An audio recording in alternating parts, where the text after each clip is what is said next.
Hello everyone, John from Western Maine Defensive Tactics.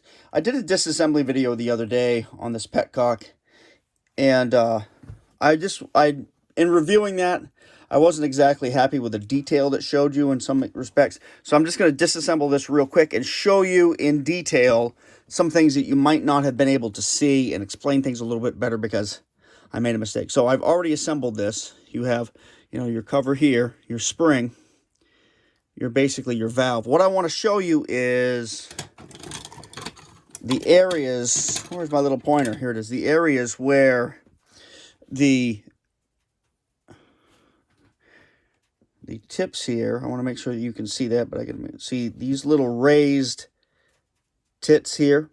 They fit into small recesses here in the body of that Petcock, like so.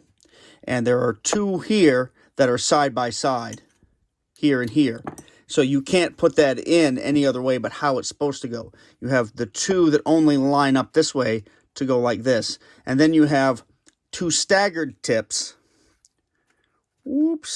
like this, here and here that stick up, that match up with these recesses here and here. So you can't put that in any other way but how it goes. The spring goes on top. Not going to forget it this time. Whoops, get over here, you.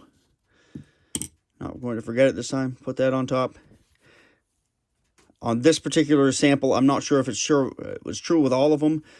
That nipple goes to the left. The right, and it fits together. I just wanted to show that a little bit better because it wasn't clear to me that that's how the assembly was. I kind of explained it really quick, but this action is.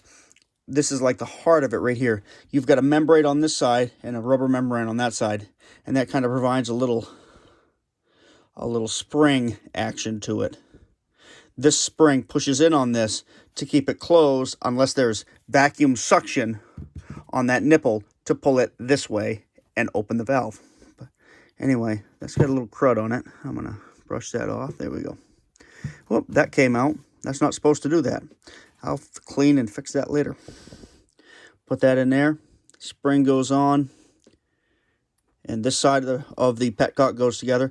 That's pretty simple. And that's mildly corroded up there. There's some corrosion I'm going to pick up. But what I was talking about before was it was like, furry all inside the other areas of Petcock. But anyway, I hope that little addendum helps you out and makes you more confident in cleaning out your Petcock on your bike or your weed eater or, rototiller, whatever. They're all basically the same.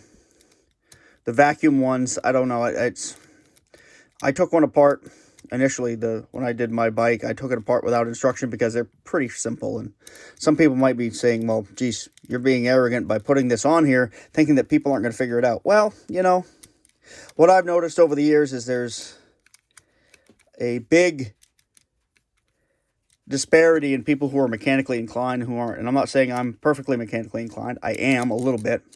Some people are better than me, but I've met quite a few people who would be scared to take this apart.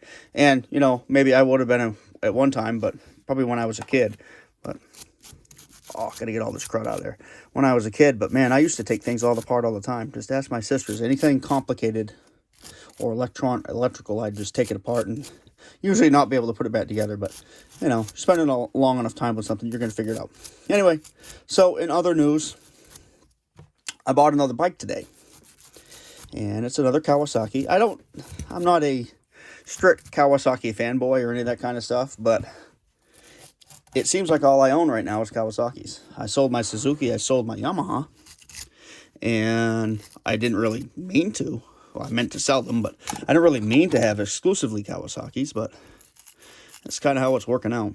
I bought another KZ, but I'm not going to say anything about that until I can actually show you the bike. I'm going to pick it up here, but it's a pretty nice little bike. It needs a little TLC in here and there, not quite like the KZ 750 did, but it's also not a KZ 750. It's something else, but we'll get into that at a later date when I can show you the bike. But anyway, I hope this clarifies that. Don't be afraid to tear down subsections and make them all good, because just like anything else, if my tank cap is nice and clean and works perfectly, if my Petcock is nice and clean and works perfectly, if the inside of my tank is nice and clean and there's no debris in it, and the rest of my line coming out to my carbs are nice and clean, I'm going to have nice clean fuel and uninterrupted service when I ride my bike. All right, guys, take care. See ya.